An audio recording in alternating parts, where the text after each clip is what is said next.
Nah, sekarang kita sudah berada di pabrik tempenya, yaitu tepatnya berada di Penjor.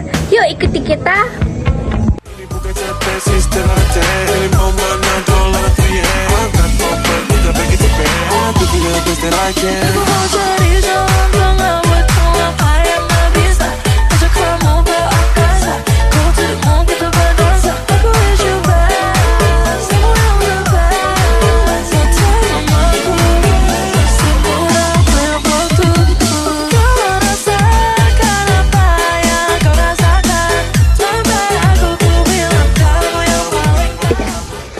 Sekarang saya akan bertanya-tanya dengan salah satu karyawan yang berada di pabrik tempe ini.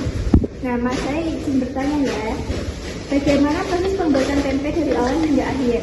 Jadi proses pembuatan tempe pertama direbus selama kurang lebih 3 jam, kemudian direndam selama semalam, kemudian dicuci sampai bersih, terus pemberian lagi sesuai cuaca. Kalau cuaca sedang mendung atau hujan, biasanya raginya lebih banyak. Kalau cuaca seperti ini lagi panas-panasnya, biasanya sedikit.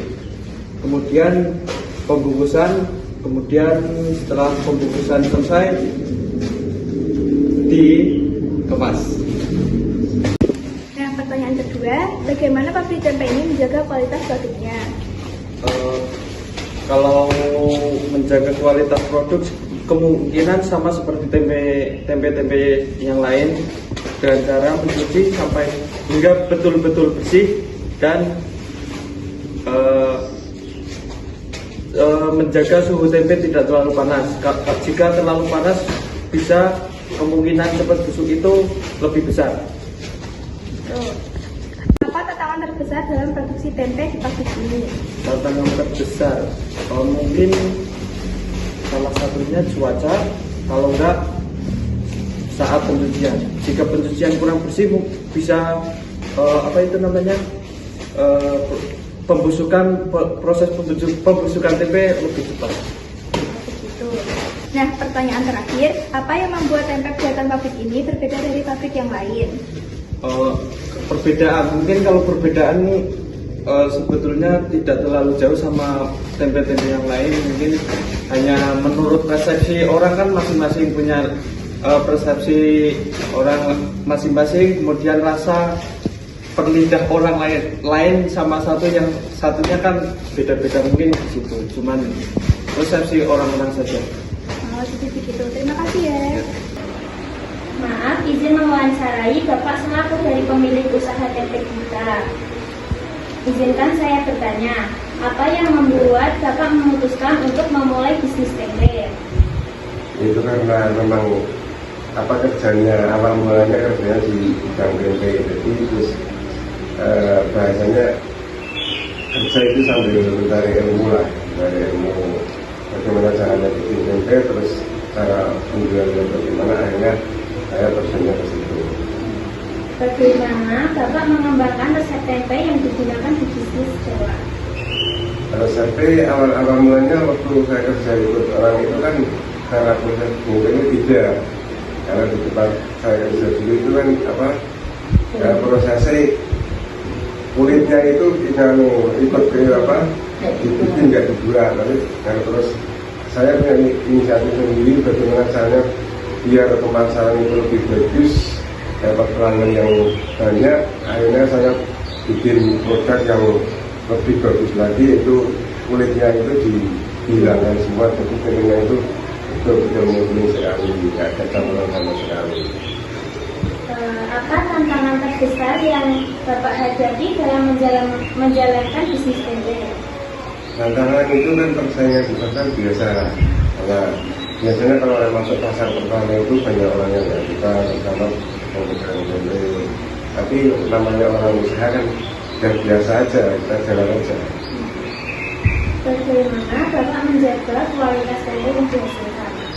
Untuk kualitas tempe seperti tadi saya bicarakan, ya dari proses awal merebus sampai pencucian, terus sampai peragian, pengemasan itu memang harus dijaga biar nanti hasilnya bisa maksimal.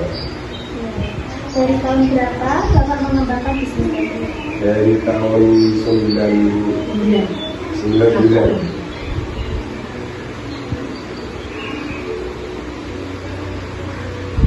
Apa strategi pemasaran yang Bapak gunakan untuk meningkatkan penjualan?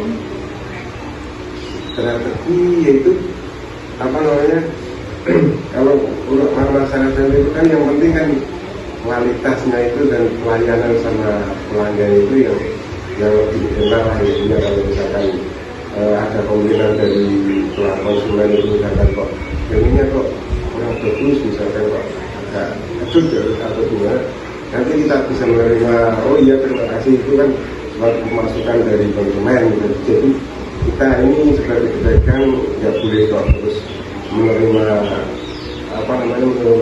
komplainan itu terus dengan cara emosi, nggak boleh, kita harus bisa menerima.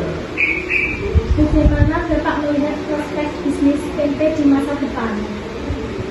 Kalau wilayah sini bagus sih untuk masa depan ini untuk tempe. Apa rencana pengembangan bisnis tempe Bapak ke depannya?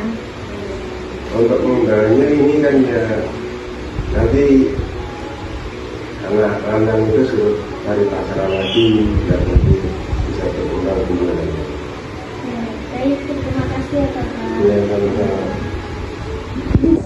Jangan lupa dibeli produk tempe Dika, kualitasnya bagus, harganya terjangkau, rasanya enak. Nah, gimana? Seru kan? Kemudian informasi yang kita dapatkan di pabrik tempe Dika. Semoga informasi yang kita dapatkan hari ini bisa bermanfaat juga untuk kalian. Terima kasih sudah menonton. Wassalamualaikum warahmatullahi wabarakatuh. Bye-bye.